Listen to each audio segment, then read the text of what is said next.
दाल हो गई, चावल, मसाले, चीनी भी हो गई। चलो, सब हो गया। काजल, ओ काजल। जी माँ जी। काजल बहू, ये ले सामान की लिस्ट और सारा सामान अच्छे से देख कर लाना है। पिछली बार भी पैसों की गड़बड़ हो गई थी। और जल्दी जा, जल्दी आ, लेट मत होना, आकर खाना भी बनाना है। जी माँ जी, ठीक है। कभी रास्ते में किसी से बतलाने लग जाए। जी ठीक है। जा अब। कहाँ रह गई ये बड़ी बहू? इस बड़ी बहू को तो बस कोई बातें करने के लिए चाहिए। कोई मिल गई होगी रास्ते में।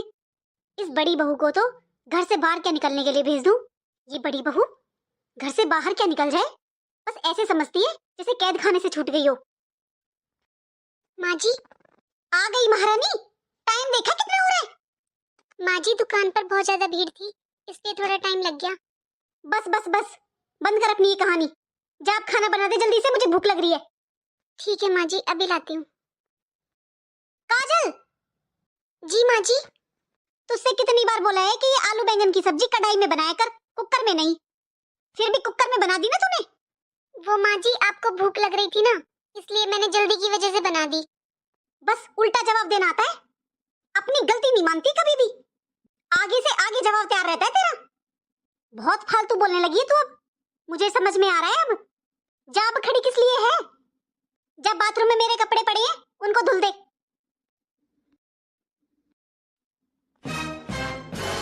हे भगवान। काजल, ओ काजल। जी माँ जी, क्या हुआ?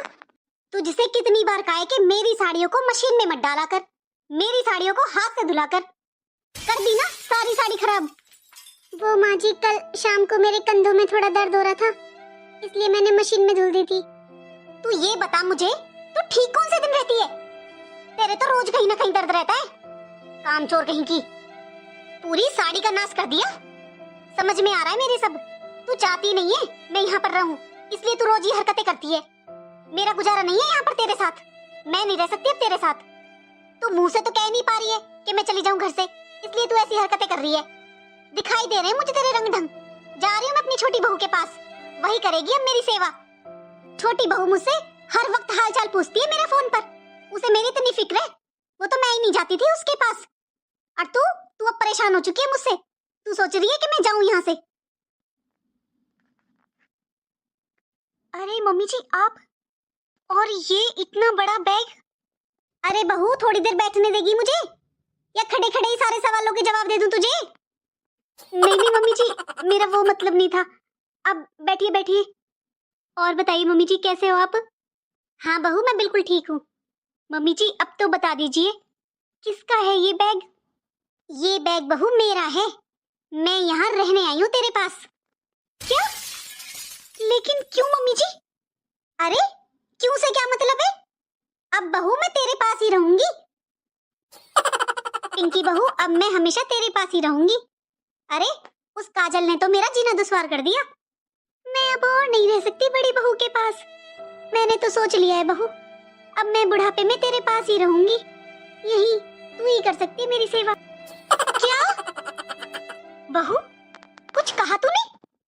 नहीं नहीं मम्मी जी, कुछ नहीं। बहू, मैं इतनी दूर से आई हूँ, मैं थक चुकी हूँ। मेरे लिए कुछ चाय खाना कुछ तो ले आ, या खड़ी रहेगी क्या? अभी लाई मम्मी जी। और बहू एक बात बता, तूने ये कपड़े कैसे पहने हुए हैं? मम्मी जी, मम्मी जी क्या लगा रखा है?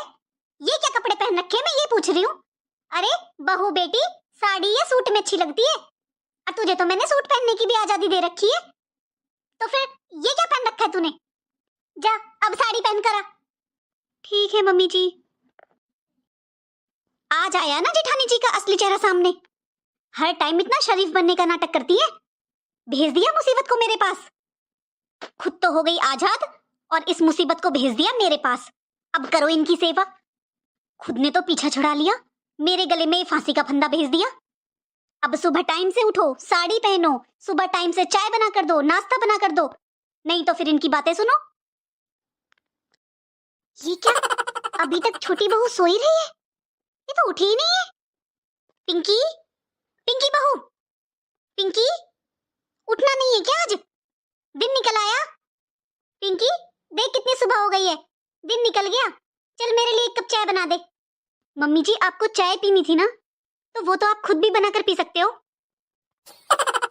अभी मेरा उठने का टाइम नहीं हुआ है मम्मी जी, और जो भी कुछ खाना हो वो भी बनाकर खा लेना अपने आप से, लेकिन अब मुझे परेशान करने मत आना। अरे बहू, तूने कपड़े धुल लिए क्या? हाँ जी मम्मी जी, मैंने कपड़े धुल लिए। लेकिन बेटा, बाथरूम में तो मेरे कपड़े भी पड़े थे, वो तो तूने धुले ही नहीं। तू भूल गई होगी बेटा, है ना, क्योंकि मैं यहाँ रहती नहीं हूँ, तुझे आदत नहीं है। आज पहली बार ही तो था, मुझे आए हुए भी 1 ही दिन तो हुआ है ना? नहीं मम्मी जी, मैं भूली नहीं हूँ, मैंने जानबूझकर नहीं धुले आपके कपड़े। सॉरी मम्मी जी, लेकिन मैं आपके कपड़े नहीं धुल सकती, आपके कपड़ों में से बदबू आती है। आप अपने कपड़े खुद ही धुल लिया करो। बदबू आती है? हाँ जी मम्मी जी, आपके कपड़ों को ना मुझे हाथ भी नहीं लगाया जाता। ठीक है बहू, मैं तो खुद ही धुल लिया करूंगी अपने कपड़े। हाँ जी मम्मी जी, वही सही रहेगा।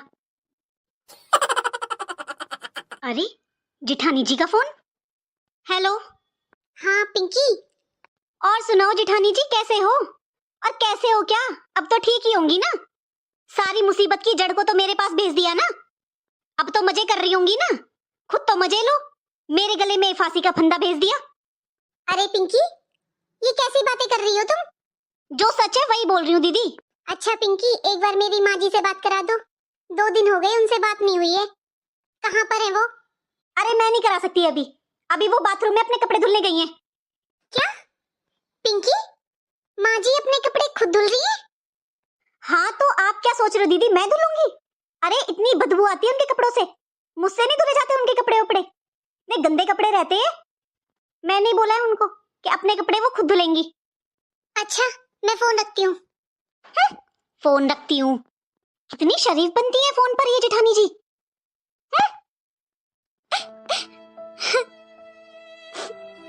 मैंने बड़ी बहू को कितना बुरा समझा था,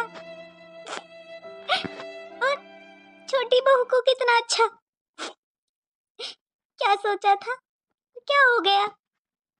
काजल मेरी सारा दिन कितनी सेवा करती थी, चुपचाप मेरे सारे काम करती रहती थी, और मैं कभी उससे 2 बोल ढंग के नहीं बोले मैंने। मैं यहाँ से जाऊंगी तो किस मुंह से माफी मांगूंगी अपनी बड़ी बहू से? माँ जी। बड़ी बहू, तू? बहू मुझे माफ कर दे बहू। बस माँ जी, अब कुछ मत कहिए, अब चलिए माँ जी अपने घर में, वैसे भी मेरा वहाँ मन नहीं लग रहा था आपके बिना। चलिए माँ जी।